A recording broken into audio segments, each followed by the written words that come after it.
நேயர்களுக்கு வணக்கம்.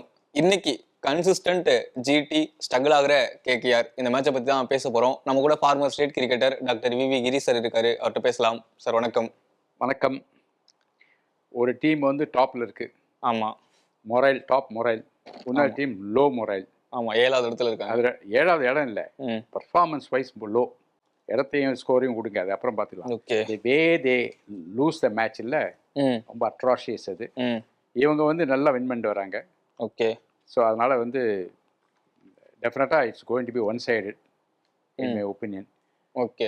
முதல்ல இருந்தாங்க டஃப் ஃபைட் சொல்லியிருப்பேன்.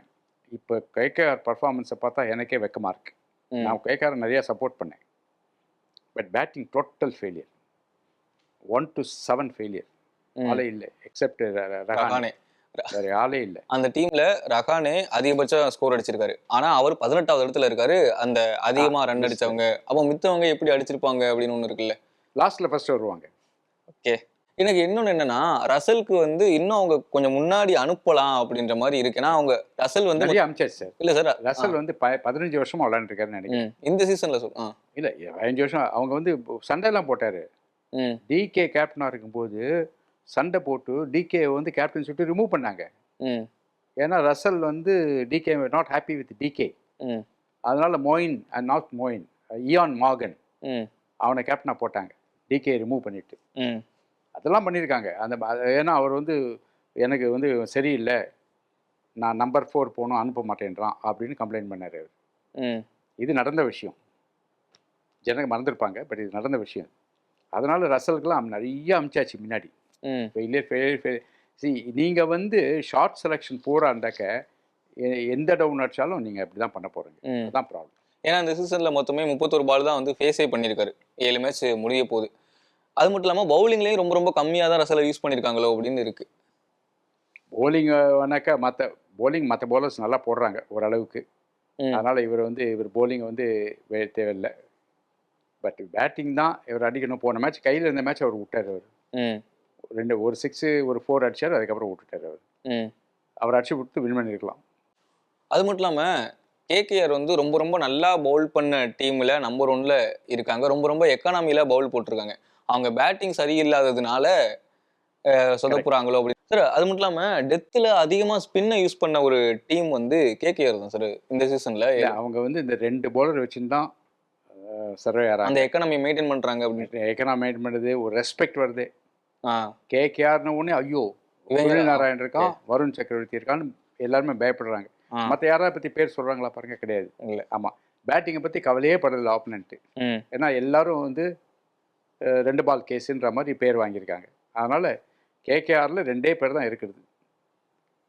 அவங்க 2 பேரும் கண்டினியூஸாக நல்லா தான் போட்டுருக்காங்க. பட் சைடு இந்த மாதிரி பேட்டிங் இருந்தாக்க ஒன்றும் பண்ண முடியாது. ஓகே. ஜிடியை பற்றி பேசும்போது அவங்க இவ்வளோ நல்லா கன்சிஸ்டண்ட்டாக பெர்ஃபார்மன்ஸ் பண்ணுறதுக்கு பட்லர் ரொம்ப ரொம்ப முக்கியமான ஒரு காரணமோ அப்படின்ற மாதிரி. கண்டிப்பாக நான் சொல்லிட்டேன், அன்றைக்கே சொல்லிட்டேன், திருப்பி சொல்கிறேன். ஆர்ஆர் பயங்கர மிஸ்டேக் பண்ணாங்க பட்லர் விட்டு. ஆமாம், அது திருப்பி சொல்கிறேன், உங்களுக்கு தெரியும். ஓகே. அது வந்து ப்ரூவ் ஆகிட்டு இருக்கு. இவர் வந்து நான் இன்னொன்று சொல்கிறேன், ஜிடி வந்து இன்னும் பெட்டராக பர்ஃபார்ம் பண்ணியிருக்கலாம் இந்த கிளென் ஃபிலிப்ஸ் எடுத்திருந்தாக்க. அவர் இன்ஜூர்னு சொல்லி அதோ போயிட்டாரு, அவர் ஊருக்கு போயிட்டாருன்னு நினைக்கிறேன். அதுதான். அப்புறம் இல்லைன்னா கிளென் ஃபிலிப்ஸ் வந்து வெரி வெரி சுப்பீரியர் பேட்ஸ்மேன், நான் பார்த்துருக்கேன் நிறைய. அவர் வந்து எக்ஸ்ட்ராடினரி கிரிக்கெட் பிரெயின் அவருக்கு. ஓகே. ஒன்றும் இல்லை, இந்த சிஎஸ்கே வந்து ஆள் தேடுறாங்க. இது அவுட் ஆஃப் சப்ஜெக்ட் போகிறேன் நான். ஆளை தேடுறாங்க டீமில் இல்லைன்ட்டு. நியூசிலாண்டில் 2 பேர் இருக்காங்க. ஃபின் ஆலன் ஒருத்தன் 6 பால் 6 6 அடிச்சிருக்கான். And Stephen Fleming in touch with New Zealand team. அவனை பேசாமல் எடுத்துருக்கலாம்ல. அவங்க வில் பி வெரி யூஸ்ஃபுல். ஏற்கனவே டீமில் நிறைய நியூசி பிளேயர்ஸ் இருக்காங்க அப்படின்றத ஒரு விமர்சனமாக வைக்கிறாங்க. நீங்கள் என்ன சார் கோட்டா சிஸ்டம் கொண்டு வரீங்க நீங்கள்? சார் அதனால நியூஸை எடுக்கக்கூடாதா? ஏற்கனவே அதிகமாக இருக்கிறதுக்கு காரணம் நம்ம ஸ்டீஃபன் ஃப்ளெமிங் தான். ஏன்னா இது ஒன்றும் இல்லை, முதல்லையே நிறைய நியூசிலாந்து பிளேயர்ஸ் விளையாண்டாங்க. ஓகேயா, எக்கச்சக்க நியூசிலாந்து பிளேயர்ஸை முதல்ல நான் சொல்கிறது வந்து 10-15 வருஷம் முன்னாடி. பிரெண்டன் மெக்கலம்லாம் வந்து. ஆமாம், நிறைய பிரெண்டன் மெக்கலுக்கு முன்னாடி இந்த ஸ்காட் ஸ்டைரிஸ் எவ்வளோனா எல்லா நியூசிலாந்து பிளேயர்ஸ்லாம் இங்கே கொண்டு போட்டார், டம்ப் பண்ணார்.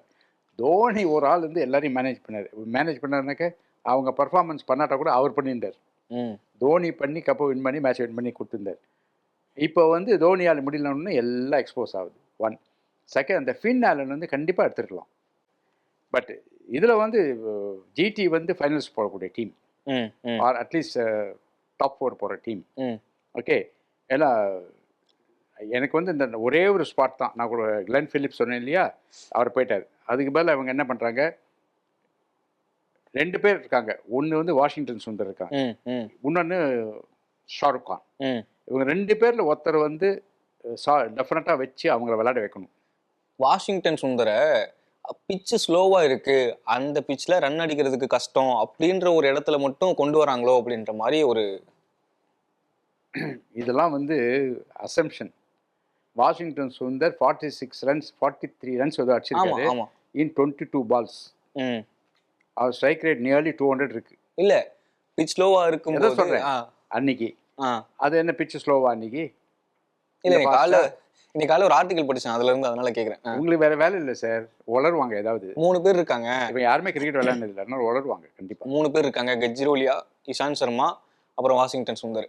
ஸோ வந்து பிச் ஸ்லோவா இருக்கும்போது வாசியை வந்து உள்ள கொண்டு வராங்க அப்படின்ற மாதிரி படித்தேன். இல்லை, வாஷிங்டன் சுந்தர் வந்து இஸ் கன்சிடர்ட் அஸ் ஆல்ரவுண்டர், அதனால அவரை வந்து விளையாட விட மாட்டேன்றாங்க. வேற ஷாருக் கான் வந்து இஸ் எ பியூர் பேட்ஸ்மேன், ஆனால் விளையாடுறாங்க அவ்வளோதான். அண்ட் ருதர்ஃபோர்டு வந்து முன்னாடி அமிச்சா இஸ் யூஸ்ஃபுல் பேட்ஸ்மேன், அதான் நான் சொல்லிட்டு இருக்கேன். அவர் வந்து பின்னாடி லாஸ்ட் 5 ஓவர்ஸ்னு வச்சுக்கூடாது. சரி, ருதர்ஃபோர்டு நீங்கள் எடுக்கிறீங்க, முன்னாடி அமிச்சிடுங்க, விளையாட்டும் அவர். ருதருக்கு அப்புறம் வாஷிங்டன் சுந்தர், அதுக்கப்புறம் ஷாருக் கான், அந்த மாதிரி கொண்டு வாங்க. அண்ட் பவுலிங் டிபார்ட்மெண்ட் உங்களுக்கு செட் ஆயிடுச்சு.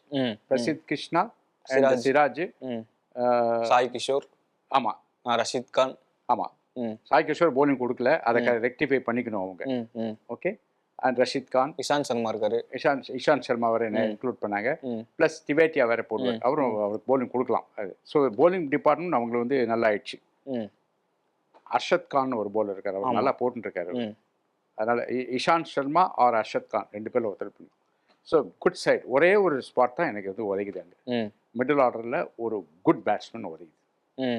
ஓகே, பட்லரை பற்றி பேசிட்டு இருந்தோம். பட்லர் கிரீஸ்குள்ளே வந்துட்டார் அப்படின்னா ஆப்போனண்ட்ல சாய் சுதர்ஷன் இருக்கட்டும், கில் இருக்கட்டும், அவங்களோட கேம் ஆடுறதுக்கு பட்லர் அலோவ் பண்ணுறாரு அப்படின்ற மாதிரி ஒன்று இருக்கு. இவர் அந்த ப்ரெஷர் எடுத்து ரன்னு அடிக்கிற ப்ரெஷர் இவர் எடுத்துக்கிறாரு, நீங்கள் ஸ்டாண்ட் பண்ணுங்க அப்படி நான் பார்த்துக்கிறேன் அப்படின்ற ஒரு இடத்துல இருக்காரு. அப்படி பட்லர் வந்து இப்போ கடைசி 2 மேட்சாக தான் நல்லா விளையாடுறேன்னு எல்லாம் சொல்கிறாங்க. முதல் ஃபியூ மேட்சஸ் அவர் ஃபெயிலியர். நல்லா ஆடினாரு சார், அதான் சரியா ஆடலன்னு சொல்கிறாங்க முதல் ஃபியூ மேட்சஸ். இல்லை, நல்லா ஆடினாரு, ஆனா பட்லர் அப்படின்ற ஒரு பேருக்கு அந்த ஆட்டம் இல்ல. பட்லர் வந்து not up to the mark அவரோட அப்படின்னு சொல்லியிருக்காங்க. இப்போதான் பிக்கப் பண்ணிருக்காரு. பட் நான் என்ன சொல்றேன்னாக்க, both Sai Sudharsan and Gill they can play anchor role if they want. So Buttler ஃப்ரீயாக அடிக்கலாம். அதான். ஸோ சாய் சுதர்ஷன் எப்படி ஆங்கர் ரோல் பண்ணுறாரு, நீ சொன்னாலும் சொல்லாட்டாலும் பண்ணுறாரு. கில்லு வந்து அட் டைம்ஸ் வந்து குயிக்காக அவுட் ஆகிட்டு போயிடுறாரு. அது மட்டும் அவர் கொஞ்சம் ரெஸ்ட்ரிக்ட் பண்ணணும். ஜிடியோட பேட்டிங் பற்றி பேசும்போது பவர் பிளேயில் அவங்க ஷார்ட் மேக்கிங் இருக்குல்ல, பவர் ஹிட்டிங், அது வந்து ரொம்ப ரொம்ப கம்மியாக இருக்குது when compare to other teams. ஆனால் ஓவராலாக அவங்க அடித்த ஸ்கோரில் 65% மேலே ஓப்பனிங் பார்ட்னர்ஷிப்பே வந்து அடித்து கொடுத்துட்டு போயிருக்காங்க. இப்போ வர அவங்க மிடில் ஆர்டர் வந்து அன்டெஸ்டடாகவே இருக்கு. Very very true. Because of Sai Sudharsan and Buttler அவங்க டாப் ஆர்டர் வந்து நல்லா பெர்ஃபார்ம் பண்ணிட்டு இருக்காங்க. ஸோ மிடில் ஆர்டர் வந்து டெஸ்ட் பண்ண வேண்டிய அவசியமே இல்லாமல் இருக்குது. மிடில் ஆர்டர் டவுட்டு தான், ஃபினிஷர்ஸ் இருக்காங்க. பட் மிடில் ஆர்டர் நான் சொன்னேன், வாஷிங்டன் சுந்தர், நம்ம ஷாருக் கான், இது கொஞ்சம் டவுட்ஃபுல்லாக தான் இருக்குது. அவங்க 2 பேரும் இன்னும் சரியாக அடிக்கலை. ஐ மீன் வாஷிங்டன் சுந்தர் அடிச்சிருக்காரு, பட் அவர் பிளேஸ் வந்து சட்டனாக இல்லை. ஷாருக் கான் பிளேஸ் சட்டனாக இருக்குது, ஆனால் அவர் ஒன்றும் அடிக்கலை. இந்த அஸ்வின் ஷானக்கா அவர் வரல சார் உள்ள, இப்போ எடுத்திருக்காங்க. அவர் நீங்கள் சொன்னீங்க நேத்திக்கு அதை பற்றி, அவரை பற்றி. ஆனால் அவர் எடுக்கவே இல்லையே போன மேட்ச். இல்லை, லாஸ்ட் மேட்ச் எடுக்கல, இப்போ அடுத்து வரது எடுக்கலாமா? Is no good. Okay, in my opinion is no good. இப்போ இருக்கிற பிளேயர் அவர் வந்து பாஸ்ட் ஏதோ 3-4 வருஷம் முன்னாடி நல்லா இருந்தார். இப்போ எடுத்தது வேஸ்ட் அவர். அண்ட் டெஃபினட்டாக ஹி வில் நாட் ஸ்கோர், நான் எழுதித்தரேன். ஸோ இந்த match is again going to be one sided match. GT in my opinion GT will win. ஆனால் மேட்ச் ஈடன்ல நடக்குது, எங்கே இருந்தாலும் சரி, எந்த ஊரில் இருந்தாலும் சரி. ஏன்னா இவங்களுக்கு இருக்கிற பேட்டிங்க்கு, கேகேஆர் இருக்கிற பேட்டிங்க்கு யார் பவுலிங் போட்டாலும் அவுட் ஆகிடுவாங்க. ஓகே, அந்த மாதிரி இருக்குது. நீங்கள் வந்து சுனில் நாராயண் ஆகட்டும் இல்லை வருண் சக்கரவர்த்தி ஆகட்டும் மினிமம் 100 ரன்ஸ் இருந்தால் தான் சார் உங்களுக்கு bowling போட முடியும். சார் இவங்க 100 அடிதே கஷ்டம் சார், அந்த மாதிரி சைடு. ஓகே, இந்த பக்கம் எடுத்து பார்த்தா இந்த பக்கத்துக்கும் அப்படியே கான்ட்ராஸ்டா இருக்கிற மாதிரி இருக்குன்னா கேகேஆர்ல ஓப்பனர்ஸ் வந்து எக்ஸ்ப்ளோசிவ் ஆடுவாங்க, ஆனா இங்க செட்டில்ட் ஆகி நிதானமா ஆடுவாங்க. பவுலிங் பாத்தீங்கன்னா இங்க ஸ்பின்னை ரொம்ப டிபெண்ட் பண்ணி இருந்தாங்கன்னா இங்க ஃபாஸ்ட் பவுலிங் ரொம்ப டிபெண்ட் பண்ணி கரெக்ட் இருக்கு. அது கரெக்ட். பட் நீங்கள் அசியூம் பண்ணிட்டு இருக்காங்க கேகேஆர் எக்ஸ்ப்ளோசிவ் பேட்டிங்ட்டு.